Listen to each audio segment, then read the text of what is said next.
દીકરા તરીકે આખા સમાજને ભેગા કરવાની તાકાત તમતારે અમારી અંદર છે. અમારા રાણા સાહેબરિયા 2 દિવસ પહેલા જે કોર્ટમાંથી આવ્યા હતા દરબારના દીકરા ખુલ્લું આપણા મેદાનની અંદર કહીને ગયા, યાદ છે ને બધાને ધૂનની અંદર કે દરબારનો દીકરો છે, આગળ ઉભો રહીશ, ક્યાંય પાછો નહીં પડું, જ્યાં ખેડૂતના દીકરા તરીકે જરૂર પડે તો અમને બોલાવજો, અમે તમારી સાથે છીએ. એ જ રીતના જ્યારે પણ જરૂરિયાત પડે ત્યારે જે આપણું ઓલું આંદોલન થયું હતું એની અંદર તો માત્ર મિત્ર એક જ સમાજ થકી આંદોલન થયું હતું. આ વખતે તો આંદોલનના મંડાણો કદાચ જો સરકાર ન ઝૂકે ખેડૂતોની સામે તો આંદોલનના પાયા આધારે વરણ નાખવાનું છે. વિચાર કરો કે આ સરકારના પાયા ડગે કે ન ડગે? ડગે ને? એટલે હવે લાંબી ચર્ચા નથી કરવી, કારણ કે આપણે તો જ્યાં સુધી ન્યાય નહીં મળે ત્યાં સુધી તમારા ભેગા અહીંયા જ બેસવા વાળા વ્યક્તિ છીએ. પણ આજે આપણી આગેવાની, આપણી જે આ છાવણીની પ્રતિક ઉપવાસ છાવણીની જે મુલાકાતે ખેડૂતના એક દીકરાના નાતે જે આપણી વચ્ચે પધાર્યા છે એવા લોકોને આપણે સાંભળવાના છે. એટલે લાંબો સમય આપણે નહીં લઈ તો હેમંતભાઈને કહું કે એમની 2 વાત મૂકશે. હેમંતભાઈ પણ એક જુસ્સાદાર અમારા ધારાસભ્ય છે અને જ્યારે ખેડૂત માટેની વાત હોય, અદાણી અંબાણી સામે લડવા માટેની વાત હોય ત્યારે હેમંતભાઈ ખેડૂતને સાથે લઈને તમે ઘણી બધી વખત લડાઈ લડતા એમને જોયા હશે. એવા હેમંતભાઈને કહું 2 વાત આપણી વચ્ચે મૂકશે. આપણે તો ટ્રેક્ટરની રેલી પરમ દિવસે કાઢી, પણ હેમંતભાઈ વિધાનસભાની અંદર ખેડૂતનો અવાજ જગાડવા માટે તમે બધાએ જોયું હશે ટ્રેક્ટર લઈને ગયા હતા. યાદ છે ને બધાને?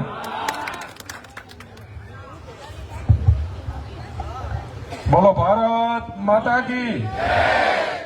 આજે વીજ લાઈનના આંદોલનમાં જેતપર ગામના આંગણે ઉપસ્થિત ખેડૂતો માટે જેણે પોતાની નોકરી છોડી દીધી અને ખેડૂતોની સમસ્યાને વાચા આપવા માટે થઈ અને જે સતત લડી રહ્યા છે એવા આપણા સૌના માર્ગદર્શક ઈશુદાનભાઈ, હમણાં જ જેને આપણે માહિતગાર કર્યા એવા પંકજભાઈ, આ આંદોલન જે યુવાનો ચલાવી રહ્યા છે એમાં રાજુભાઈ, નિકેશભાઈ, અન્ય આગેવાનો, રાણા સાહેબ, મેહુલભાઈ, બધા આગેવાનોને નામ નહીં લઈ શકું, પણ જે લોકો આંદોલન ચલાવી રહ્યા છે એ તમામ આંદોલનકારીઓ, જેતપર ગામના નાગરિકો અને ખાસ માતાઓ અને બહેનો. અત્યાર સુધીના ઇતિહાસ સાક્ષી છે કે જે કોઈ પણ આંદોલનની અંદર મહિલાઓએ રણચંડી બની અને મોરચો સંભાળ્યો એ દરેક આંદોલન સફળ થયા છે. એ ચાહે પાટીદાર અનામત આંદોલનની વાત હોય કે આપણા દેશને અંગ્રેજોના ગુલામોમાંથી મુક્તિની વાત હોય, જ્યારે પણ મહિલાઓ આગળ આવી અને આંદોલન કરતા હોય છે ત્યારે એ આંદોલન સફળ થયા છે. અને આજે અહીં જે પ્રમાણે મહિલાઓની, માતાઓની, બહેનોની હાજરી છે એ જોતા ચોક્કસ એવું લાગી રહ્યું છે કે આંદોલન છે એના પણ સારા પરિણામો આપણે મળવાના છે. મિત્રો, અત્યારે સરકાર અને કંપની જે 1885ના ટેલિગ્રાફ એક્ટનો આશરો લઈ અને આ લાઈનો નાખી રહી છે. આમ તો ઘણા બધા દિવસથી આપ સૌ આંદોલનમાં છો, લગભગ આ કાયદા વિશે અને આ કાયદાની દરેક કલમો વિશે આપ સૌ જાણતા હશો, પરંતુ આ કાયદામાં પણ એક એવું પ્રાવધાન કરવામાં પંકજભાઈ આવ્યું છે કે સ્થાનિક સત્તા મંડળ આરે પરામર્શ કર્યા બાદ આ લાઈનનો રૂટ નક્કી કરવો અને બિન ઉપજાઉ જમીન હોય એવા રૂટ ઉપરથી આ લાઈનો પસાર કરવી. પણ આ અંગ્રેજોના સીધી લીટીના વારસદારોએ કંપનીને ફાયદો કરાવવા માટે થઈ અને ખેડૂતોની ફળદ્રુપ જમીનમાંથી માત્ર મોરબી જિલ્લામાં નહીં, સુરેન્દ્રનગર જિલ્લામાં નહીં, પણ આ જ લાઈનો આગળ અમારા વિસ્તારમાં પણ આવી રહી છે અને અમારા વિસ્તારમાં પણ નોટિસોની પ્રક્રિયાઓ ચાલુ થઈ ગઈ છે. હમણાં જ ભાઈ મને વાત કરતા હતા, મેં એને કીધું કે આજે હું તમારું આંદોલન જોવા માટે થઈને આવ્યો છું, કારણ કે આ જ લાઈનો છે એ ટૂંક સમયમાં અમારા વિસ્તારમાંથી પસાર થવાની છે. અને આજે જેતપર ગામ જે લડાઈ લડી રહ્યું છે એ ખાલી એક ગામની લડાઈ નથી, આ સમગ્ર ગુજરાતના ખેડૂતની તમે લડાઈ લડી રહ્યા છો. દરેક ખેડૂત છે એ તમારા ઉપર આશા રાખીને બેઠો છે કે આવનારા સમયની અંદર અત્યારે દરેક રાજકીય નેતાની કે અધિકારીની પણ ક્યાંક ને ક્યાંક એક ખામી એ રહી જાય છે કે જે પ્રમાણનો કાયદો છે અને જે પ્રમાણે કાયદામાં છૂટછાટો કે કાયદાના લૂપહોલ રાખવામાં આવ્યા છે તે કાયદો નહીં બદલે ત્યાં સુધી ખેડૂતને ક્યારેય ન્યાય મળવાનો નથી. આપણે એક ગામમાં આવા આંદોલનો કરવા કરતા કાયદો બદલે એના માટે થઈ અને એક મજબૂત આંદોલન ગુજરાતમાંથી ઉભું થાય અને એ આંદોલનના પાયામાં જેતપર ગામ હોય આવી જો કોઈ વ્યવસ્થા ઉભી કરવામાં આવે તો જ ગુજરાતના ખેડૂતોને આ કાયમી જે વીજ લાઈનોનો પ્રશ્નો છે એમાંથી આપણે મુક્તિ અપાવીએ. આ અંગ્રેજોના સીધી લીટીના વારસદારોને ફંડિંગ કરનારી કંપનીઓ એને મન ફાવે એવી રીતે હમણાં જ ભાઈ સાથે અમે વાતો કરતા હતા. આપણે 50 વીઘાનું ખેતર હોય અને એમાં એક થાંભલો આવી જાય એટલે આપણી 30 કે 40 લાખ રૂપિયાની વીઘો જમીન છે, જમીનનો ભાવ માત્ર 10 લાખ રૂપિયા થઈ જાય અને આપણે ઓછામાં ઓછું 4 થી 5 કરોડ રૂપિયાનું નુકસાન થાય.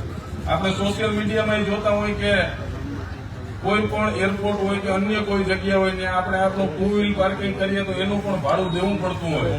તો આપણે છાતી ઉપર જે કંપની વાળા છે એ આ થાંભલો ઉભો કરીને વહી જાય એનું ભાડું દેવાનું પણ પ્રાવધાન આમાં નથી.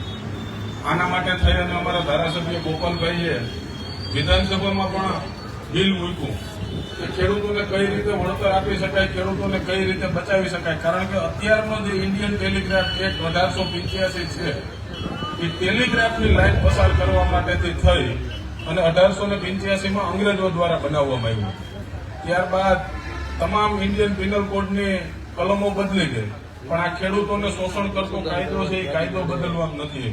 અનેક સરકારો આવી, અનેક સરકારો ગઈ, પણ હવે સમય આવી ગયો છે કે આગામી સમયની અંદર જે પ્રમાણે વીજ લાઈનો પસાર થાય છે એમાં જો ખેડૂતો માટેનો ખેડૂતના હિતનું રક્ષણ થાય એવો કાયદો બનાવવામાં નહીં આવે તો આ પ્રશ્ન છે એ દિન પ્રતિદિન દરેક ખેડૂત માટે વધતા જવાના. ત્યારે સમગ્ર ગુજરાતમાં એક આનું આંદોલન ઉભું થાય અને એમાં જેતપર ગામ છે એ ચાવીરૂપ ભૂમિકા ભજવે એવી આપ સૌને પણ વિનંતી કરું છું. વિધાનસભામાં પણ આપ સૌએ જોયું હોય તો બજેટ સેશનમાં પણ મેં કીધું છે કે આ આપણો દેશ આઝાદ થયો એને 78-79 વર્ષ જેવો સમય થઈ ગયો, પરંતુ આપણે અંગ્રેજોના જમાનાનો 140 વર્ષ જૂનો કાયદો હજી બદલાવી શક્યા નથી.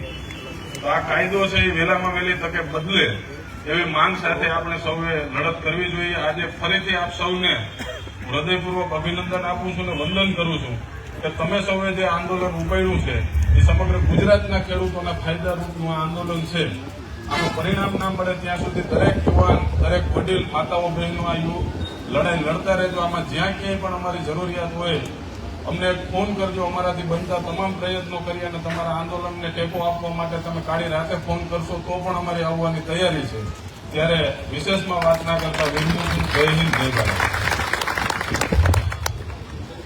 મિત્રો આપણે જે હેમંતભાઈએ સમજાયું ને એનો હું થોડુંક જરાક કહેવા માંગુ છું. ધારો કે અદાણી એરપોર્ટ છે, એરપોર્ટની અત્યારે જાજા ભાગે અદાણી વાળાના હાથમાં છે, જાણો છો ને બધા, બરાબર? હવે એની અંદર સોશિયલ મીડિયાની અંદર હું નેવુલભાઈ હમણાં જ ચર્ચા કરતા હતા.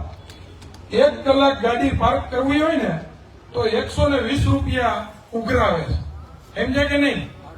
1 કલાકનું ભાડું 120 રૂપિયા લે છે. હવે તમે વિચાર કરો, એક દિવસની ગાડી પાર્ક કરવાનું ભાડું 2880 રૂપિયા થાય, બરાબર? એક દિવસ ગાડીનું 1 કલાકના 120 થાય, એક દિવસનું ભાડું 2880 રૂપિયા થાય.